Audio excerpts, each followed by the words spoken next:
Hi, welcome to Silk or Lace. Today I'm going to show you how to measure your head for a wig or a hair topper and some of the key ways that you can tell whether a wig or hair topper fits you correctly. First, I'm going to have to take my own wig off. For either a wig or a hair topper, it's important to style your hair underneath the same way as if you would actually wear the wig or hair topper in order to measure your head. That way you're planning for the additional bulk that may impact your circumference size. For example, if you're gonna wear a wig grip or a wig cap, you wanna make sure that you are wearing it, that when you're measuring your circumference, it accounts for additional space that it's going to take up. Now for the measurement itself, you are gonna need a flexible tape measure, something that goes like this.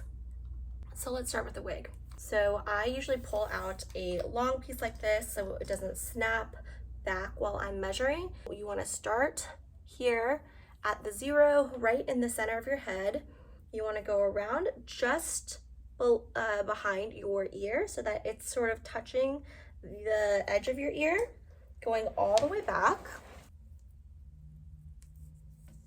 And then you're going to go back around. I personally sit right at 22 inches. If I want a more snug fit, which I usually do, I opt for a size small, and so I look at about 21.75 inches. If you want it a little bit looser, I could even go to 22.5 inches. So you can give yourself a little bit of wiggle room, knowing that it's gonna either fit a little bit tighter or a little bit looser. Generally, most wig companies use circumference to determine size, and that can range from brand to brand. Generally, a 22-inch circumference will be a size medium, but again, check the brand and make sure that you are in the correct size range. All right, so let's put my wig back on. I have her in a half updo style. We're gonna keep that. All right, so let's say you got the wig in the mail and you are trying her on and you're trying to determine, is this the right fit for me? The first thing I do to check the circumference is put it on and determine whether it feels a little bit too tight or a little bit too loose. If it's a little bit too loose, you may be able to adjust the straps in the back.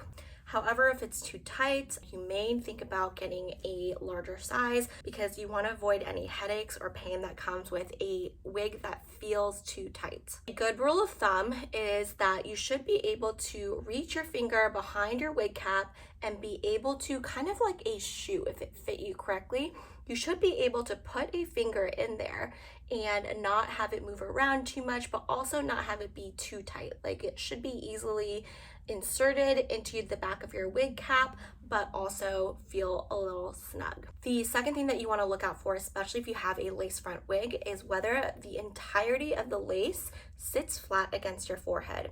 If the wig is too big, it has a tendency to ripple and create little sort of bumps up on the lace. Let me show you mine. Do you see how it's sitting completely flat against my forehead?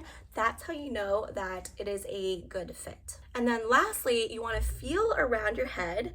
And usually, for example, I have a flat head in the back, and so usually for me there's a little bit of a bump in the back, and that's normal. However, you do not want any big bumps at the top of your head, and you don't want the bumps in the back of the head to be too drastic where you feel like visually you see a bump. You might feel it in the back, and that's normal as well, but if you have someone else take a picture for you or you look in the mirror, you shouldn't see a bump. All right, let's talk toppers. So we're gonna bring back that measuring tape. With toppers, there's two different measurements that you need to take. You need to take the side to side and the front to back. With the side by side, you want to make sure that you are starting at sort of the center of your head and starting where the side of your head starts to curve down. So I'm going to start, and you want to get kind of at the middle of that. So I'm going to place my finger at the zero and then kind of move it towards the middle and then down to the other curvature. With toppers, it really is an approximation. So you just want to take sort of your best guess and take that measurement. For me, that is 8 inches. Now, let's say I have a lot of hair thinning on the sides right here, and I feel like if clips were to be placed in that area, my head would feel really sensitive. I would keep going further down, taking that measurement further down your head until you reach an area, because that is exactly where the clips are going to clip. Reach an area in which you feel comfortable that the clips can sit and you're not going to feel too much sensitivity or that there is hair in that area to clip onto. onto the second measurement.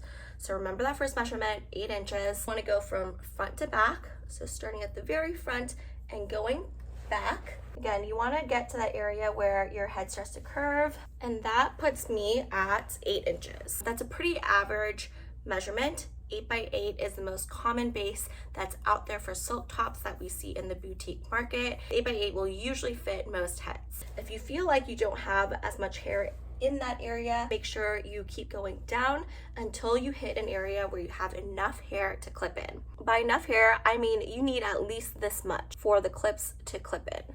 Now, that's not a hard and fast rule. If you have thinner hair than that and you want to still use a topper, by all means, go ahead and get the topper, get the hair. However, just from my experience hearing clients with thin and fine hair and hair loss, anything finer than that causes significant traction alopecia and pain in that area just because you don't have a lot of reinforcement. Alternatively, you could also use a topper band where you don't have to use any clips or combs, totally up to you. This is what a typical silk top topper looks like. It usually comes with a comb in the front and clips on the sides. So this is where I'm saying when you take that measurement, that clip is going to clip right up at the edge.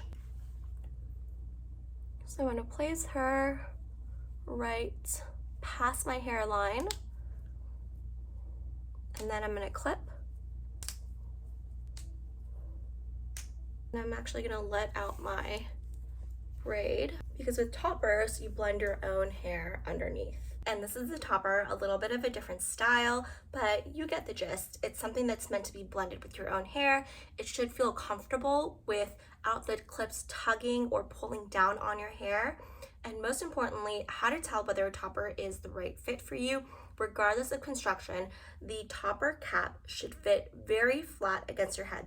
There should be no air bubbles whatsoever coming and poking out and bubbling up at any part of the hair topper. If you feel like there is some bubbling up, you can take the clips, unclip one, and then pull the cap down if the cap has a stretchy wefting section.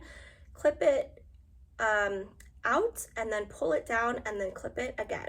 Just make sure that it's not pulling again or pulling down or tugging on your own hair. It should feel comfortable. If you feel like, okay, I've pulled the clips down, I tried to get the cap snug against my head, but there's still a few bubbles and visually you feel like it is altering the shape of your head, the cap is probably not the right fit for you. You might want to opt for a smaller one or a larger base cap. Now, alternatively, you might need a smaller base cap if you feel the topper is too heavy for you or the density feels very overwhelming, or if you feel as if the topper cap is sliding back just because of the weight of the hair. At the end of the day, though, these are all approximations for wig or for toppers. You want to be able to choose a piece that you feel most comfortable in. Some people prefer a looser fit, some people prefer a tighter fit, some people prefer larger bases or smaller bases. It really comes down to personal preference at the end of the day. So take these with a grain of salt. Hopefully they provide you some sort of foundation on how to find the right wig or topper for you, and reach out if you have any questions. Thanks, bye.